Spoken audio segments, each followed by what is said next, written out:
Good morning, everyone.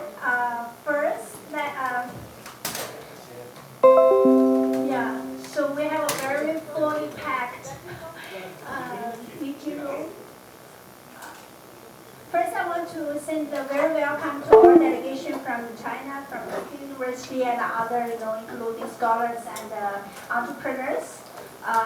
First of all, we need to sign the MOU to confirm our long-established relationship between School of Government Peking University and the Original Global University.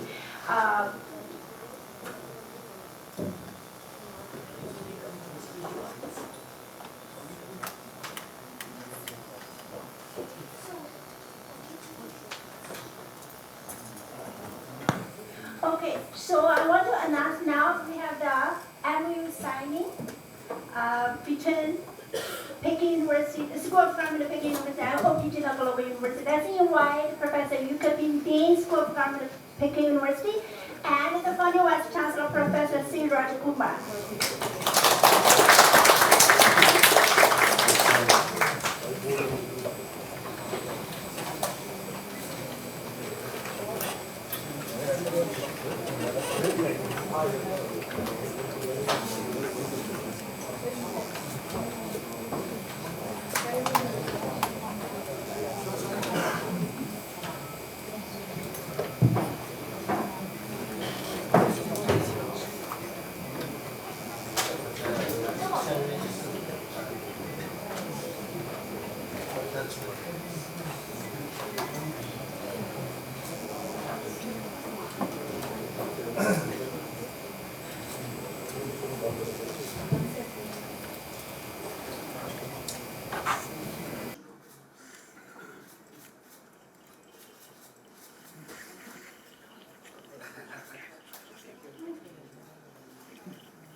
My dear Indian and Chinese colleagues, 大家好 is the Chinese way to say greeting, 大家好.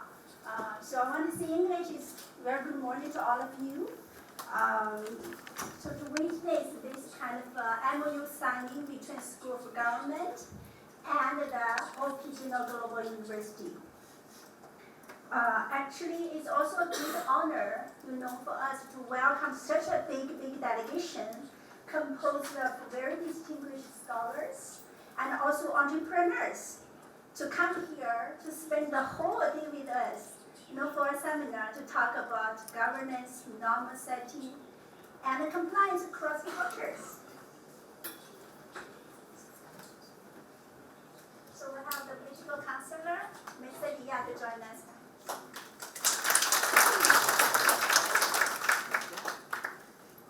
So I have 10 minutes together. I already used 1 minute. My left 9 minutes will be divided into 3 parts. The first 3 minutes, I'm going to share my personal thought about why it's so important for India and China to interact with each other. And my second part is I'm going to use photos to brief you what we have done in terms of collaboration with the Chinese partners. And the third part, the last 3 minutes, I'm going to introduce our distinguished guests. Okay. So all of you may know that India and China are neighbors. But if you ask each other how much you know about each other, actually the knowledge is very limited. We know much more in the last 70 years. We know much more about the US, European countries, the Western, than our neighbors. Right? But from now on, we must realize the interaction between India and China is not an option, actually it's a necessity. That's why. All the distinguished international think tanks have predicted by 2050, even earlier, India will become one of the top 3 economies in the world, together with China and the United States. So that means our young generation should prepare for that. The center of the world is going to shift to Asia. India and China need to join together to reshape the word, the order of the word. So that's why I see from now on we need to understand each other in a more in-depth way, in a more nuanced way. So then we can work together for a better order of the word, and to take the responsibility of this civilization development center to be shifted to Asia. So university, is the cradle for nurturing young minds and also for creative thinking. So we want actually OPJ Global University is one of the few universities which has realized that the strategic importance for the India-China intellectual engagement. So far, we have conducted various efforts to work with our Chinese partners. I want to show you some photos of what we have done in the previous 4 years. Okay, so when the opening, we will just see.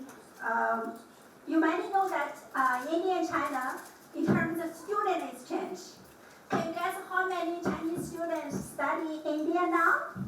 Like every year? Do you know how many? Guess the number.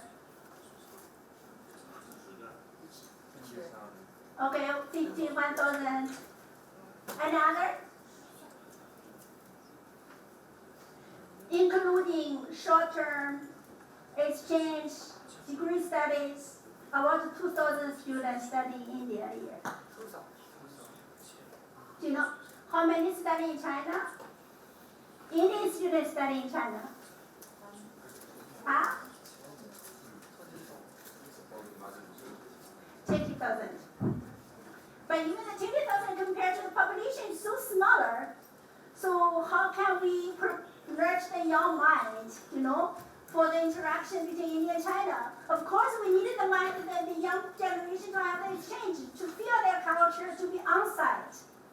So OPJ Global University actually has realized this. We have tried many ways to create the opportunity for our students to engage, to either inbound or outbound.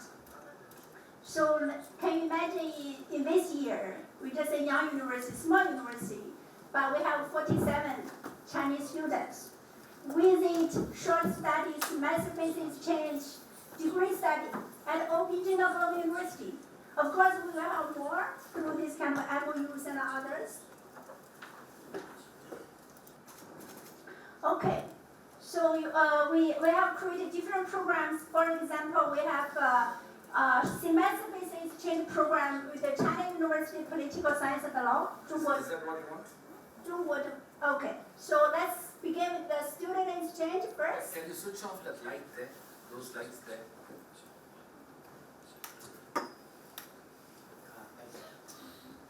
So that's the Tsinghua students have the immersion program with us. This is the second one. And they have the field trip to the villages. And this is the Peking University students for the filming project with the Green Tribunal in India. And these are all students at the School of Economics. And these all students went to the Belt and Road Law School Forum. This year is just finished in October, actually. All students are back. So all students have to speak to this forum. And these are all interns. All students intern with the Public Interest Law Organization in Beijing. These all students went to China for the filming project. Okay, so I also want to talk about, we know the faculty's role in shaping the young mind. So we have created lots of opportunities for our faculty also to exchange. We have signed many MOUs, so far more than 20. And we, so this one, we also have received many presidents and council chair from the Chinese universities from CAS. And this is the very eminent scholars on Chinese philosophy to have this. And we also have the Dean students of Daniel Bell. This we visit Tsinghua University with Professor Shi Yugong, and this with the Peking University because it's a. And we also with Pango. This is at Civil Society Business Institute. We visit the UNDP China office with the Chinese delegation. And this year we also joined the kind of a TG University Summit. This wonderful faculty just back from Wuhan. And we also finished this trip in September. This was the National People's Congress, 全国人大. We also created several platforms. This is one of the Indian-China Collaboration Forum. We have another with the Renmin University, Singapore Management University. It's for economic development, IP law, and innovation. And this is our Indian-China Media Forum. This is the forum on social development between CUS and us, 社科院和我们的中印社会发展论坛. So with the ECUPL, we have this law and business, 就是为华东政法和法律和投资的. I also received some business delegation to visit us. Actually, also in Syria here, the embassy has given us a very, very big support. Okay, so this is a brief introduction to what we have done with the Chinese partners. So now, let me have, it's the most important part to introduce all distinguished guests for the inauguration part. First, I want to introduce our founding Vice Chancellor, Professor Siraj Kumar. Since all of the English speakers know who is Siraj Kumar, so I will speak in Chinese. Okay. Siraj Kumar 叫 Vice， 但实际上呢，这在印度 Vice Chancellor 就是大学校长，因为他的那个 Chancellor 是谁呢？比如说公立大学的，全国的公立大学的，他 Chancellor 是印度总统。然后 Vice Chancellor 是真正的校长，私立大学的呢 ，Chancellor 他是捐赠者，然后这个 Vice Chancellor 就是校长。他其实他在牛津大学、哈佛大学都有学位，然后是港大的博士。他在国外可以找到一份很好的工作，也可以过得很舒服，但是他还是觉得一个国家的发展如果没有好的高等教育是不可能的，所以他要回来从最初的征地呀，各种就是很复杂的开始。然后创立了这所大学，然后在9年的时间里，这所大学已经成为进入，首先是私立，尤其是人文社科类的印度私立大学进入亚洲前450的唯一的一所，然后也是现在印度的进入金砖国家排名的大学里边唯一一所非理工的，所以应该说取得了非常非常大的成绩。So I just have a brief introduction to you, right? Do you want to have the welcome remarks now here, or you want to finish all the introduction? Sure. What's the best? Finish all the introduction. Okay, great. So then we are so honored to invite Mr. Dia, is a very distinguished diplomat, who is also the political counselor of the Chinese embassy in India. We invited him to have the inaugural address. Mr. Li actually, his master is on Tibetan studies. He has been placed in Vietnam and India, and has very rich experience. He has been working on the political section for actually also a long time. Mainly, his main expertise is on the Indian-China relationship, Tibetan studies, and also like the South Asia studies. Today we also have Mr. Liu Ruiqi to have the special address. All of you may know that Mr. Liu Ruiqi has a very inspiring story of entrepreneurship in China. Heng Yuanxiang is a very, very famous brand for woolen textiles. They are very good at, of course, in addition to brand, this company I want to emphasize that they are very strong in corporate social responsibility. So they have funded many kind of research projects, as Raj also mentioned this morning. It's very rare for the company to fund the research projects which are actually not related to the business or profits. So like Mr. Yurichi, very interested in the culture identity and society and culture. So this is today's program, like all these Chinese delegations research funded by his company. So it's an incredible example, to show this. they actually also, in many other ways, they have a very strong background of corporation social responsibility. Finally, I also want to, of course, the member is our keynote address, Professor Yu Keping. You all got to write this email. Professor Yu Keping is a big name, you know. He's a very well-known scholar for Chinese politics. Has published many books. You can buy on Amazon, both in English and Chinese. So one of the interesting book is called "Democracy is a Good Thing."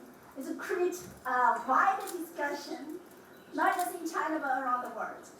Actually, Professor Yu used to host a very senior position to advise top policymakers in China.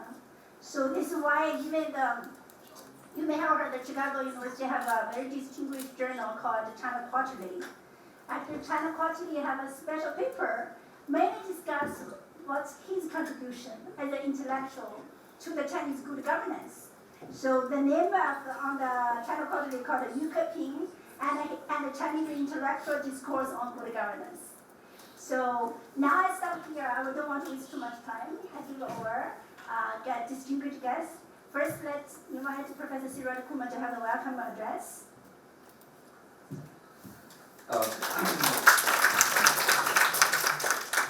Thank you everyone for that very generous introduction. Let me begin by welcoming our distinguished delegation and friends from People's Republic of China, from the Research Center for Chinese Studies at Peking University, and of course all other delegates from a very distinguished corporation which I've learned today. The corporation specializes in textile manufacturing as well as other types of clothing, and their staff members who are also here, the researchers from the Peking University, and of course our good old Professor Yu Keping. It's a very special moment for us, and first of all I would like to congratulate all of us for having signed the Memorandum of Understanding between the Peking University and OP Jindal Global University. It has been our desire to develop a strong collaboration between both our institutions. For those of us who know the quality and the prestige and the reputation of Peking University, we can only say that the promise that this MOU holds, it is beyond the kind of collaboration that we are starting today. It, I believe, has the potential to impact the life of students and faculty, and also the research that both our countries and both our institutions can pursue. I want to take a special moment to welcome a very distinguished scholar, a remarkable public intellectual who has devoted his entire life towards understanding complex political and social issues in China, and to be able to speak with a certain degree of authority, but more importantly, intellectual integrity. And that is what Professor Yu Keping has led his life. He's a chair professor and dean at the School of Government and founding director of the Research Center for Chinese Politics at Peking University. Professor Keping's work for the last several decades has provided an informed knowledge and understanding of complex aspects of Chinese politics, but also Professor Keping is not somebody who is only an academic. He has traveled across the worlds of public policy, governance, politics, and also academia. He's a profound thinker and a public intellectual, and we are very delighted to be able to host Professor Keping in India and at OP Jindal Global University, and I would like to extend a warm welcome to you.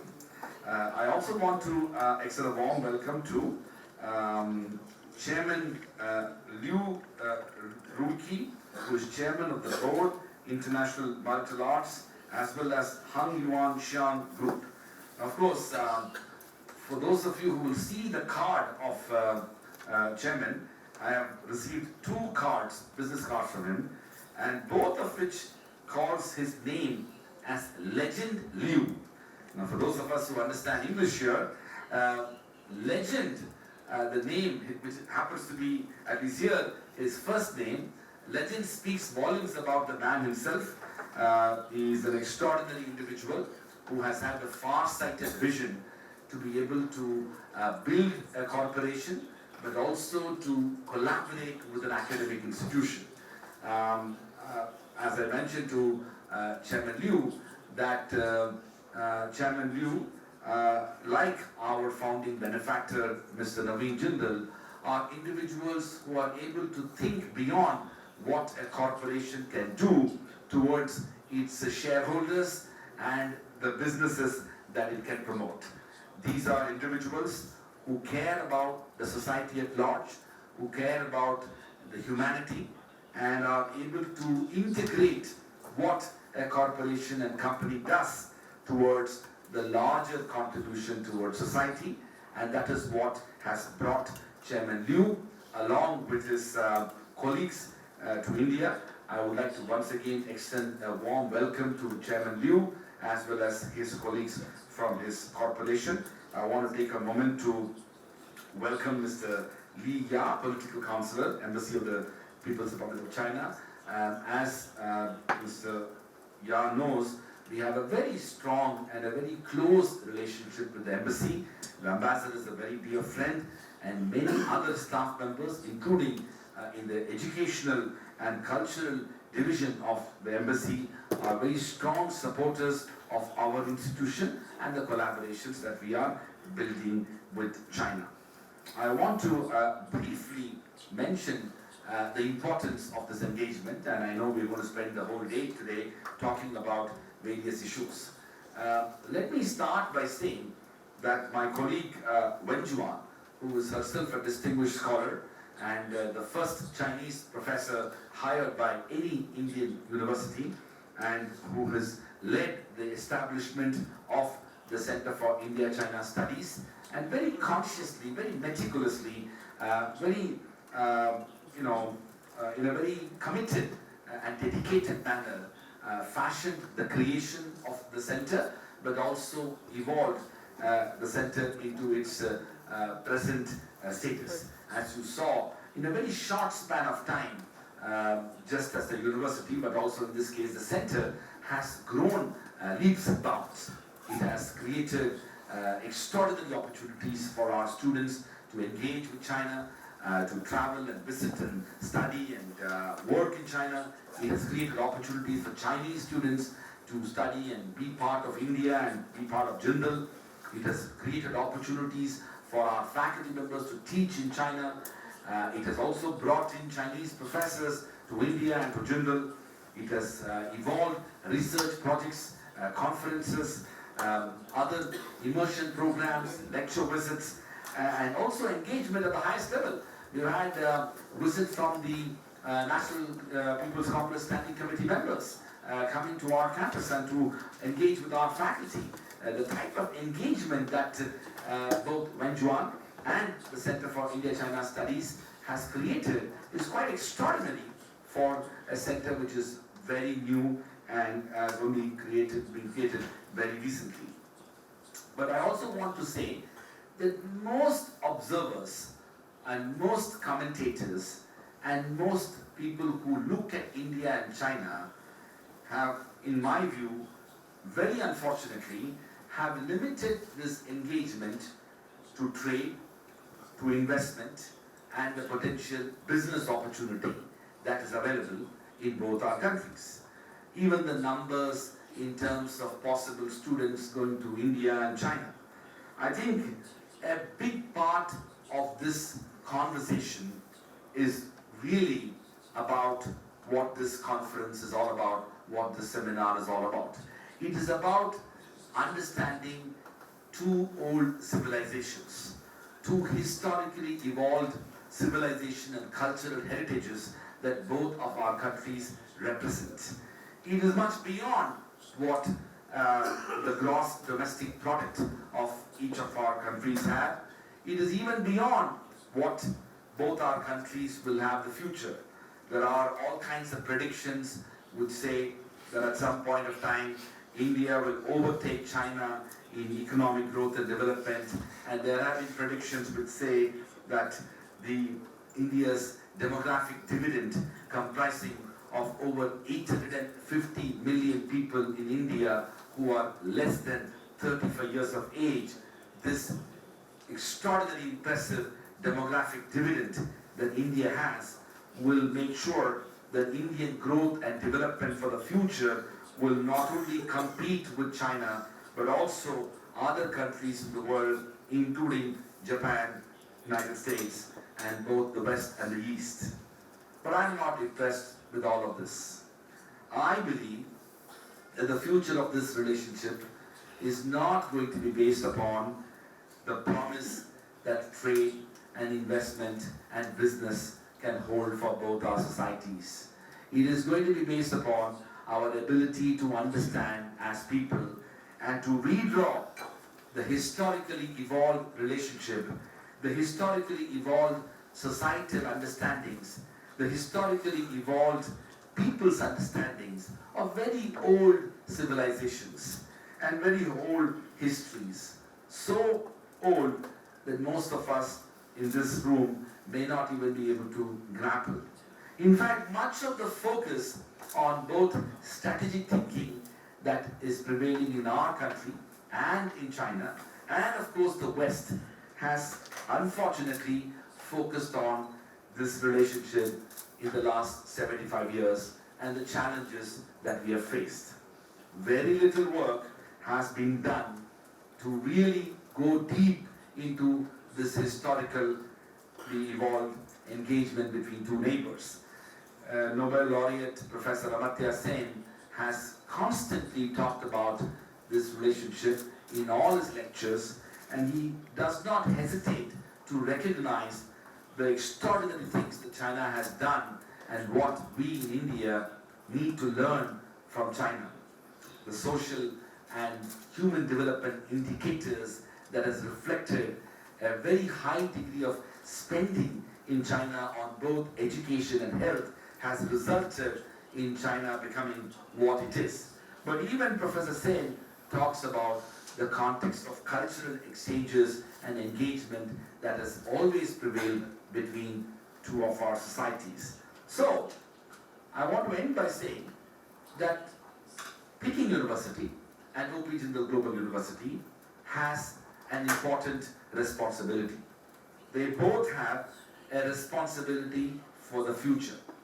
They both are engaged in educating, empowering, inspiring young people, young Indians and young Chinese who are not only going to shape the future of India and China, but I believe the future of the world at large. I remember very vividly one of my German friends many years ago when we were having dinner in China. I remember very vividly, it was in Shanghai, and we were all discussing, and I was an Indian present there, and there was a Chinese colleague of mine, and this is a German professor who was the dean of our school at that time, and then there were a French, there was a Spanish, and there was a Belgian, and there was somebody from Netherlands, and we were talking, and then the Dutch was saying, are you from Belgium or Denmark? And there was a confusion about where they are from. And this German professor said, how does it matter? At the end of the day, we are all Indians or Chinese. And there was something profound about that statement because of the sheer, numbers of us in the world. Think about it, for example, nearly half of the planet, or slightly less than half of the planet, constitutes India and China in terms of people.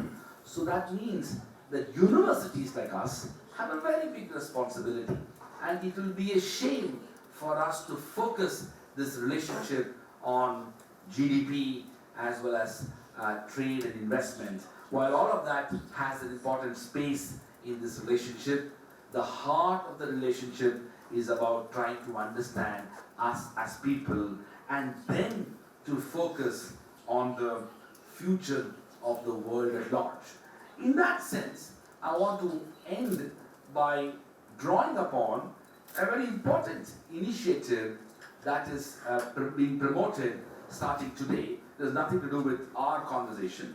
But I was particularly inspired by that initiative. Starting today, BBC, as you know, the British Broadcasting Corporation, is promoting a very interesting, a very impactful journalistic series known as How Do You Deal with Fake News and the Future of Disinformation and Information Around the World.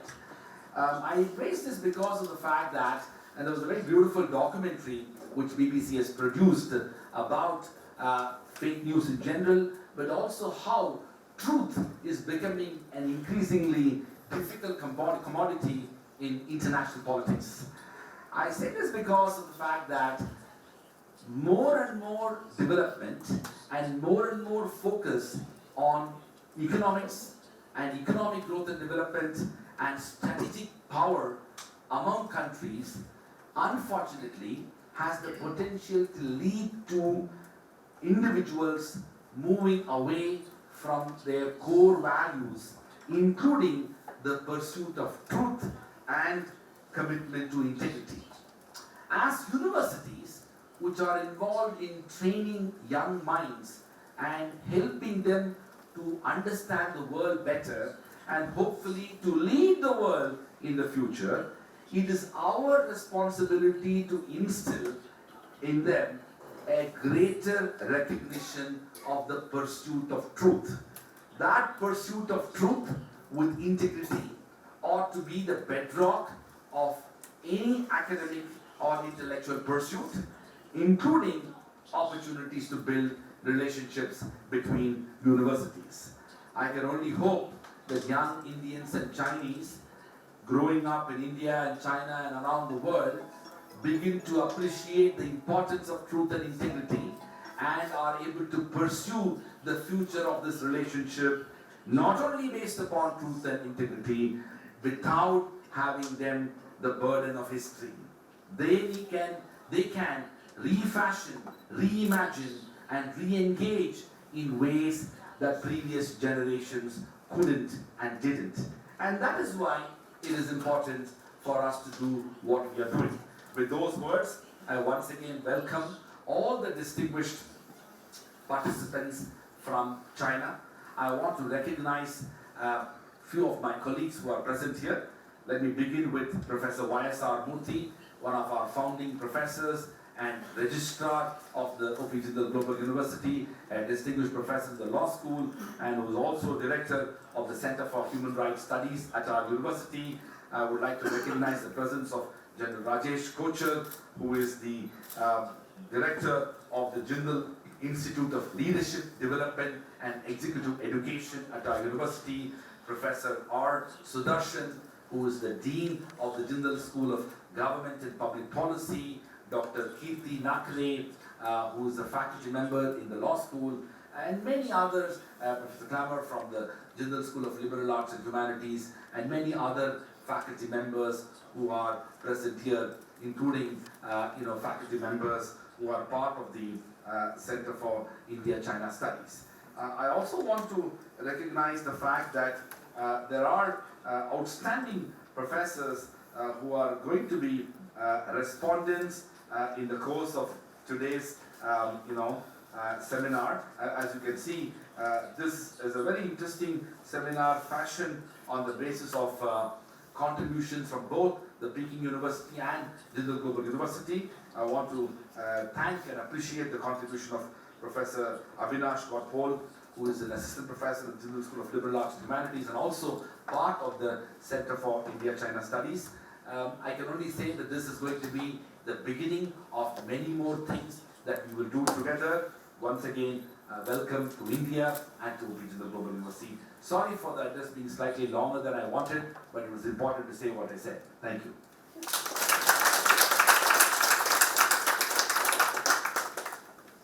So now let me invite Mr. Li Ya, Political Counselor of Chinese Embassy in India, to have an inaugural address. And Mr. Professor Yu Keping is Beijing University and Dean of School of Government Founding Director, Research Center for Chinese Politics So today, first of all, let me convey our ambassadors' greetings and also congratulations for today's seminar.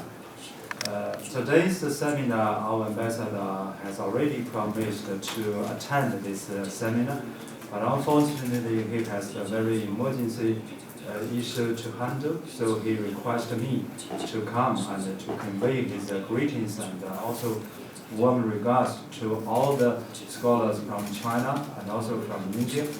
So today's seminar is a very good opportunity for two science scholars to exchange views about how to govern. I noticed that today's topic is with regard to the governance transformation and implication and civil society in India and China. So it's a very good topic. I think the embassy, as far as the embassy is concerned, we always support this kind of engagement and seminar and talk. And I also would like to take this opportunity to have a very brief introduction to the current China and India bilateral relations. I think everybody will be feel encouraging and for this current China and India relations. Since last year, the China-India relations is a little bit down because of the Doklam issue. But because of the two leaders, President Xi Jinping and Prime Minister Modi, they have a very good meeting in Xiamen and sidelines between the BRICS summit. So that's just like if you drive a car and the car is sleeping, but you touch the brake.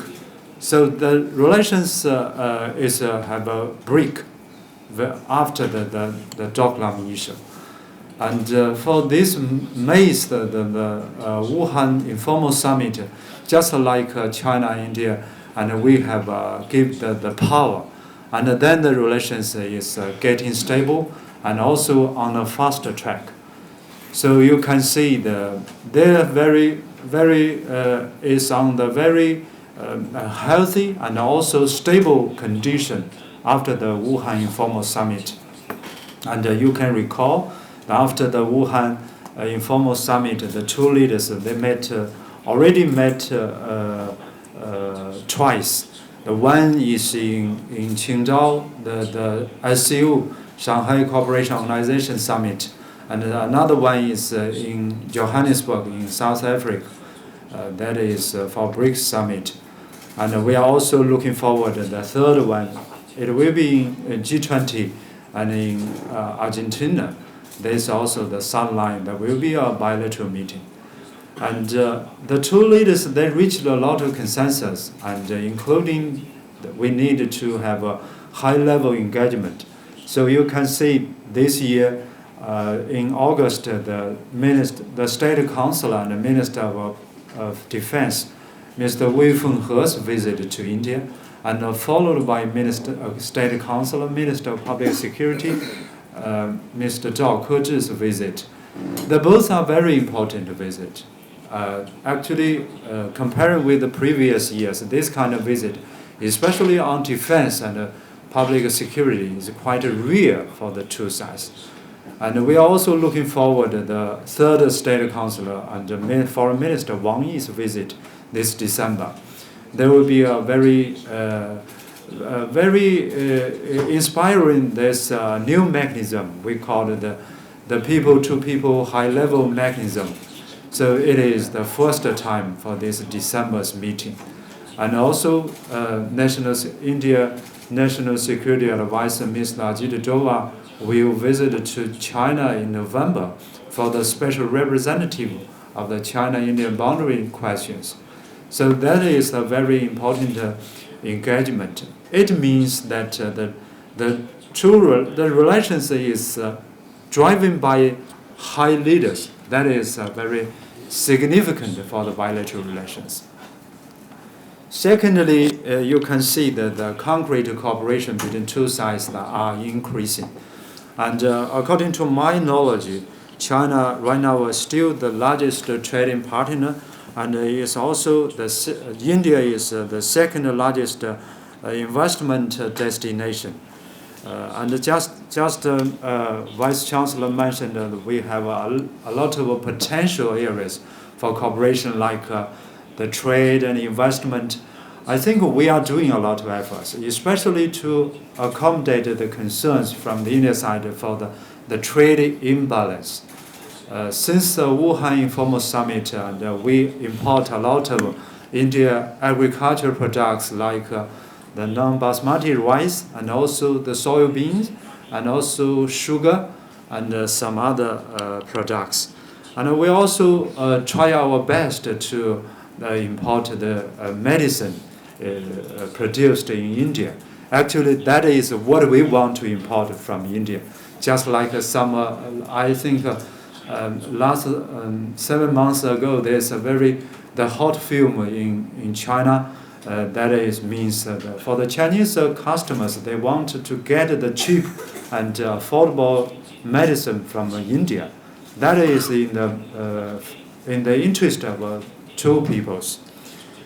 And also, I'm very happy to see that this year we resumed the official Kailash Mansarovar Yatra through Natula Pass.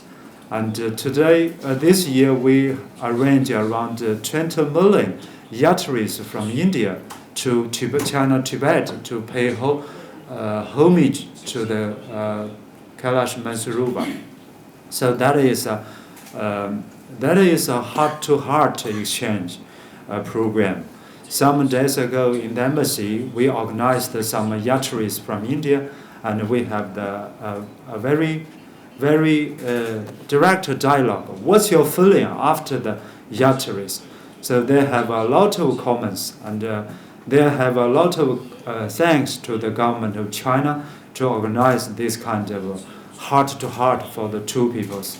I still remember this when the former MP, Mr. Tarun Vijay, he said emotionally, he said when his mother is near to dying, she said, okay, after my Kailash Mansarovar Yatra, and I will going to die without any regret. So we feel very emotional, but at the same time we have the same feeling as the India pilgrimages. Yes, for Chinese and India people, and we need more the heart-to-heart programs like the Kailash Mansarovar Yatra. So we hope and we can do our efforts, do our best to serve the Indian people in the future. The third area is for the international and regional areas cooperation. I still can recall after the Wuhan Informal Summit, the two leaders reached a very important consensus that China and India should cooperate in the South Asian regions, and the two sides should seek a win-win situation. That means China, India plus the third party. For example, last month we just inaugurated the China, India plus Afghanistan to train the Afghanistan diplomats and jointly. There's one course in India, then the transfer to the China. So that is a very good example for the trilateral cooperations.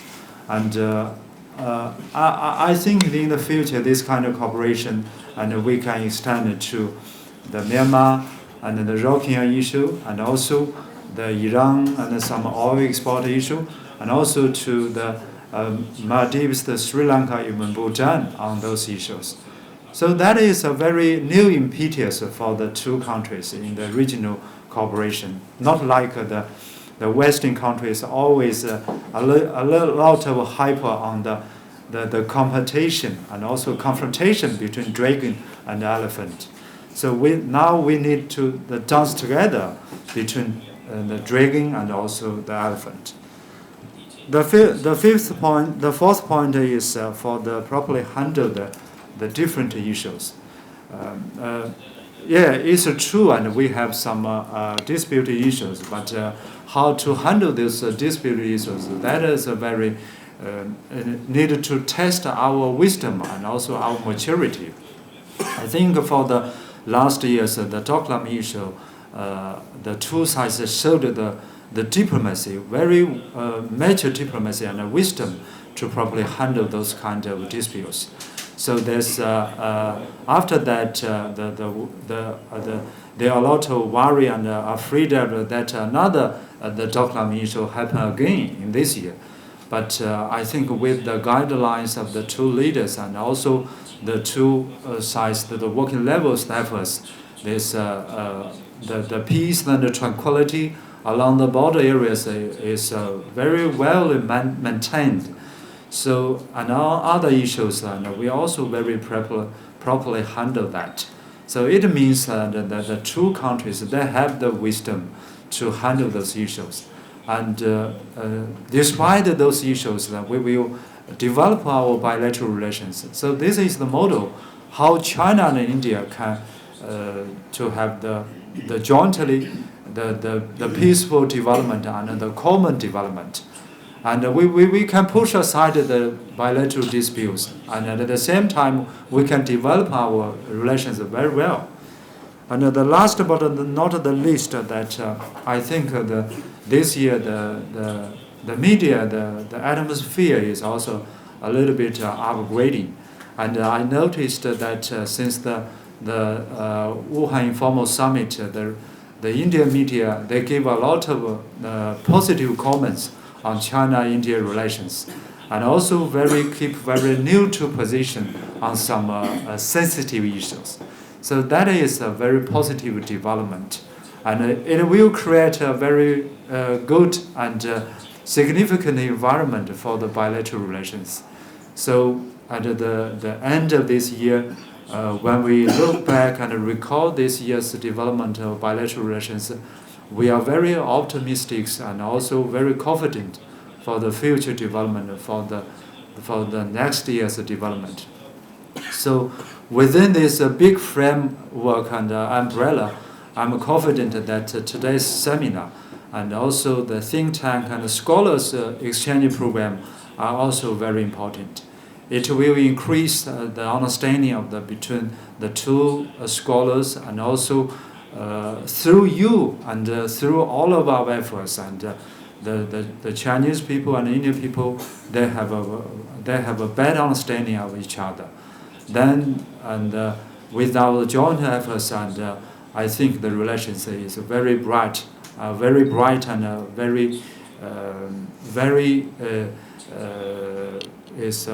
inspiring the future. So once again, I would like to congratulate today the Jinja University and Beijing University. We have a very good seminar, and also I also congratulate the two sides signed the memorandum of understanding.